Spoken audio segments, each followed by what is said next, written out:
Bonjour à tous, c'est Jean Nawa, fondateur de l'organisation NawoLive. NawoLive, c'est une organisation qui vous partage des stratégies, qui vous partage des méthodes, qui vous partage des clés de façon à devenir et à vivre libre et indépendant de manière financière et de manière mentale, spirituelle. En ce qui me concerne, la liberté financière, je l'ai obtenue grâce à plusieurs investissements en immobilier et aujourd'hui, j'aimerais vous parler des différentes étapes dans un investissement immobilier. La première étape, ça va être le sourcing. Ça va être comment trouver une bonne affaire, comment trouver un bien immobilier intéressant, rentable à court, moyen, long terme. Donc la première étape, c'est le sourcing. On va passer par des agents, on va passer par des sites web spécialisés, on va passer par des personnes qui vont nous indiquer des informations. C'est une étape très importante. La deuxième étape, c'est le closing. Une fois que vous avez visité plusieurs biens immobiliers, une fois que vous avez obtenu des informations sur le contexte de vente, une fois que vous avez obtenu des informations sur le bien éventuel, évidemment, ça va être de négocier et de closer le deal. Une autre étape qui va s'en suivre, ça va être la question du financement. Vous avez trouvé votre bien, il va falloir l'acquérir, vous n'allez pas le financer avec vos fonds propres uniquement, vous allez même emprunter toute la somme, quasi toute la somme, même je vous encourage à emprunter vraiment la somme de l'appartement, plus les travaux, plus les frais de notaire, c'est tout à fait possible. Il n'y a pas forcément besoin de mettre un apport, j'ai très rarement mis des apports, seulement pour des opérations vraiment de grande envergure. Donc vraiment, le financement avec la banque. L'étape d'après, ça va être l'aspect juridique, avec notamment le passage devant le notaire, que ce soit au niveau du compromis ou de l'acte de vente, l'acte d'acquisition. C'est un moment important, c'est le moment où vous allez en fait structurer votre acquisition. Ensuite va en venir la question du montage fiscal. Sous quel véhicule on va détenir ce bien immobilier? Est-ce qu'on l'achète en perso? Est-ce qu'on le met en résidence principale, résidence secondaire, investissement via une SCI, via une SARL?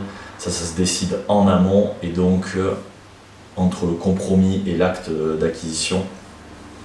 Une fois que vous êtes propriétaire de votre bien, vous allez certainement faire des aménagements, que ce soit des travaux importants ou des petits travaux d'aménagement de déco. Il va falloir avoir cet aspect-là va intervenir. Faut-il avoir recours à un architecte DPLG, architecte d'intérieur? C'est une question, c'est la conception pour moi de votre bien. Ensuite va venir la réalisation des travaux, réalisation de l'agencement, exécution de tout ce que vous avez un petit peu prévu. Comment on gère ça? Est-ce qu'on gère ça en direct? Est-ce qu'on prend un maître d'œuvre pour gérer nos travaux? C'est une question importante, c'est une question qui va vous permettre, c'est une étape qui va vous permettre de créer vraiment de la valeur sur la chaîne de l'investissement immobilier. Ensuite va venir la phase du marketing du bien. C'est une phase que je trouve aussi très importante. Elle demande très peu d'investissement financier, elle demande de la créativité, mais elle peut vous permettre de rapporter gros. Ça va être prendre des photos professionnelles, ça va être toujours dans la phase de photo, de marketing, de faire des mises en scène. Très important, que ce soit pour la location longue durée ou que ce soit pour la location saisonnière, la location courte durée, via du Airbnb, du Booking. Même de la colocation, c'est une étape qui est clé, qui vous permettra de différencier votre bien sur les réseaux, donc le marketing du bien. Ensuite, il va y avoir la phase de gestion.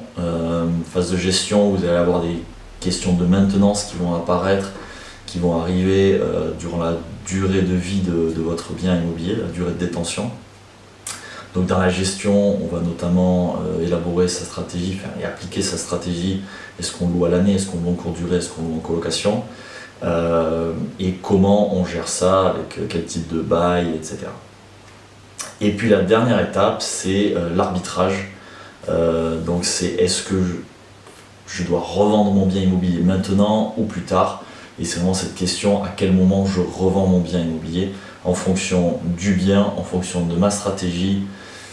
C'est quelque chose c'est une étape importante et lorsque vous avez décidé de revendre, la mise en vente est tout un processus qui vous permettra d'obtenir le meilleur prix.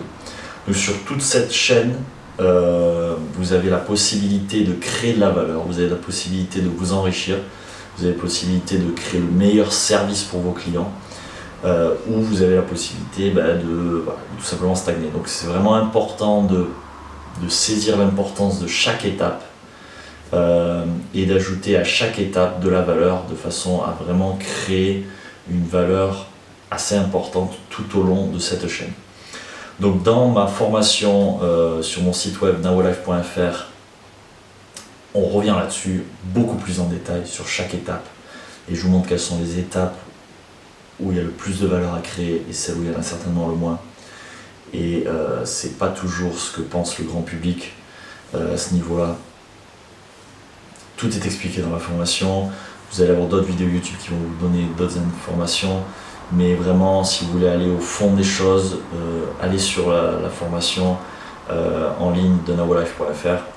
Ces étapes-là, en fait, je les ai découvertes et je les ai développées au tout début de ma carrière dans les fonds d'investissement. En fait, je travaillais pour des foncières qui détiennent des centaines de millions et même des milliards d'euros de patrimoine immobilier. Et en fait, chaque étape est un département carrément dans ces sociétés-là. Donc on avait du fund management, ce qui concerne le financement. On avait tout un département sur les travaux, sur la conception, tout un département sur l'acquisition, le sourcing et la revente, les agents, les agences, les brokers. Et en fait, à chaque étape, on poussait la création de valeur au maximum. Donc c'était valable sur des fonds, sur des portefeuilles immobiliers, d'actifs immobiliers.